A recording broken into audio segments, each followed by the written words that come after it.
Ganito pala itsura ng Nara seed. Hindi pa yan yung mismo. Ang kanyang seed o butil ay yung nasa loob niyan. Ito, tinan mo. Yan, ganyan yung nasa loob niyan. Oh.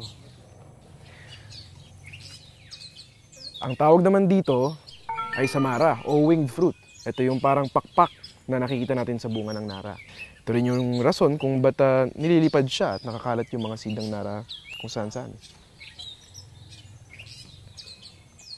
Kung magtatanim tayo, ito ang ilang sa mga tips namin. Una, siguruhin nating maganda at malusog ang butil na itatanim. Hindi dapat itutuyot para sure na tutubo at di sayang yung effort nyo. Pangalawa, itanim ang buto sa matabang lupa o yung sagana sa nutrients para tama ang paglaki ng halaman. At pangatlo, siguraduhin rin na masisikatan ng araw ang tumutubong halaman. Kung simple lang, no? Pero David, kailan pa tutubo itong mga butong to? Hinihintay na namin, gusto namin makita eh. Kailangan ng medyo mahabang panahon para maging ganap na puno ang halaman natin.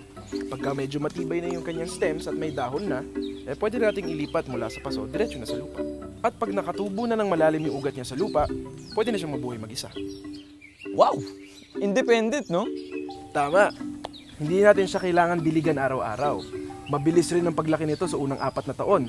Lumalaki ito hanggang 35 meters. Pero medyo matagal pala tayo maghihintay, no? Pero okay lang yan.